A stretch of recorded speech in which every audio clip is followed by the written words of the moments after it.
Shalom and welcome to 2 Minutes of Torah. This year is entitled Steady Simcha. So what does that mean? We all know, we all experience Mitzvah Hashem, moments of Simcha. A child comes home with a good report from school in terms of his midot, his actions, his ethical level, his knowledge of the Gemara, the Chumash, Navi, whatever it may be. We have a beautiful Shabbos table, everyone singing together, enjoying each other. See the family, a strong unit. We have simcha, we have nachas together. We do well at work, make a good deal.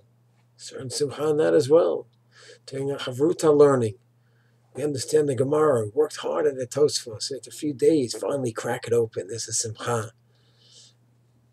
One goes out with a friend, goes out with his wife. Nice relationship, enjoying each other. There's a simcha. What about the idea of steady, consistent simcha? Is that a reality or is that just an illusion? Years ago, there was a song, "Don't worry, be happy." Is that something that the Torah has anything to say about? So the fact is, there's two very powerful statements. In Parshat Ki Tavo, the Torah says that the reason we are punished, Tachat Shalavat Hashem B'Simcha, Mirov Kol, we're being punished not because we didn't keep the mitzvot, because we didn't keep the mitzvot b'simcha, with happiness. And then there's a pasuk we say every day in davening, Mizmor Todah, Ivdu et Hashem b'simcha, serve Hashem with simcha. And that's a pasuk from Tehillim. It's not something that some Breslov Hasidim recently made up. So this is part of our Masorah, to serve Hashem b'simcha. So it sounds like on the one hand, simcha is a beautiful feeling that it's a luxury that at times we have. But here, the Torah and Tanakh are telling us we have to serve Hashem b'simcha. So I'm wondering if there's one insight that we can have. It's a lot of work. I think the concept, don't worry, be happy, it's a cute term, it's a cute cliche. I don't know if it's really realistic.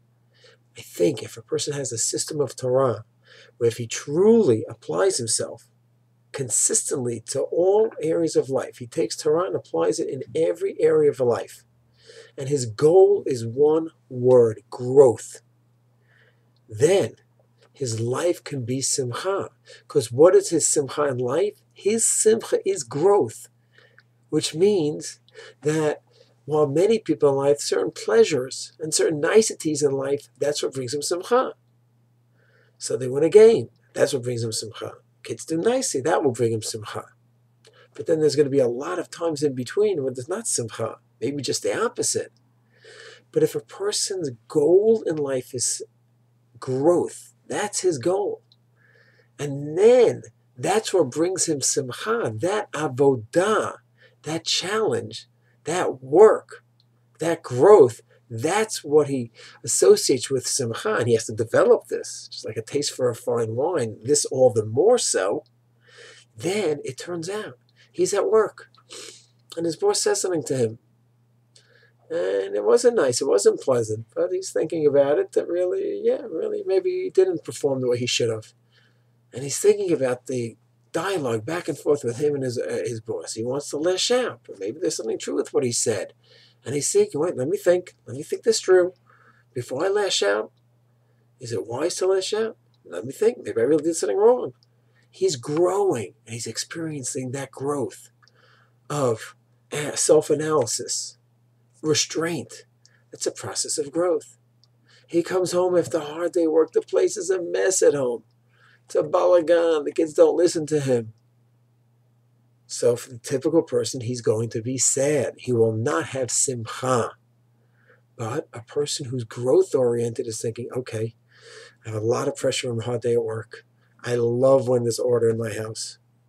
And I certainly love when the kids listen to me. And it's not happening right now. And I feel like I'm going to burst. And I'm going to explode. Right now, my avoda, my work is to overcome that tendency and not to lash out and to see the full picture, so you have a beautiful family and a beautiful home in the real sense of the word, not a very neat one at this time. The kids aren't doing great right now, but That's my avoda, to not lash out at anyone.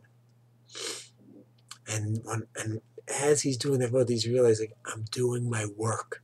That's my work. And that's my work, and that's my growth, and that is my simcha. If a person could reorient himself, his orientation is that my goal in life is work and growth, and that's my simcha, then that's the pasuk. Ivdu et Hashem b'simcha. So then anything that happens, he could be in a state of simcha. He has a conflict, shalom bayis issue, but he's working on it. Wow, he has that simcha. And of course, the natural events of simcha. The kids are doing well, the family's doing well, you're learning Gemara and enjoying. That's natural simcha. But the idea here is, the insight here is that even in trying situations, which occur all the time, those could be times of simcha. And then it's not elusive to have consistent simcha, steady simcha, because every situation a person is in is an opportunity for growth, to develop. And if that's your orientation, my goal in life is to grow and develop, then it's a simcha. But now I'm visiting someone who's sick and is dying in the hospital. How do I have simcha? You have two mixed emotions at the same time. Simcha that you've given up from your busy schedule to do what's right and visit this person in the hospital.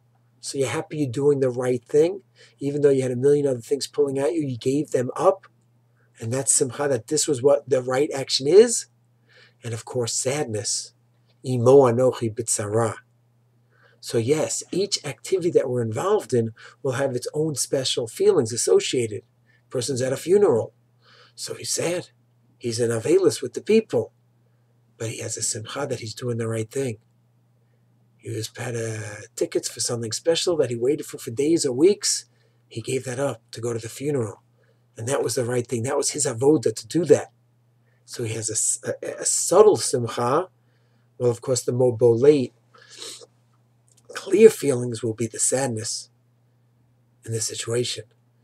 He's having issues with shalom bayis, but he's working on it with a therapist, with a rabbi, whoever it is. So as they're arguing things out, so it's a bit of a tense situation. So there's a certain sadness because of the fight that's going on and two people that are struggling, but he has an inner simcha. I'm working on this. I'm working on this relationship. I'm going to make it work. I'm going to succeed. So to me, the idea of steady simcha is not a fantasy. It's not only for someone who is detached from reality. It's the pasuk in the Torah. And that's what it means in Bechukotai. In Kitavo, Lo avata b'simcha, I gave you, Hashem says, the greatest gift in the world, the gift of human growth. Taryag mitzvot, 630 mitzvot will take you to every situation that ever exists and guide you how to grow. And you didn't experience that with simcha? Shame on you. You lost out. Ivdu et Hashem b'simcha. Serve Hashem b'simcha. Because if you are growth-oriented and you know that that's the simcha is growth, then it's a realistic goal. Lo b'shamayim, it is not in heaven. It is right here in front of our eyes. If we just have the right approach, shalom.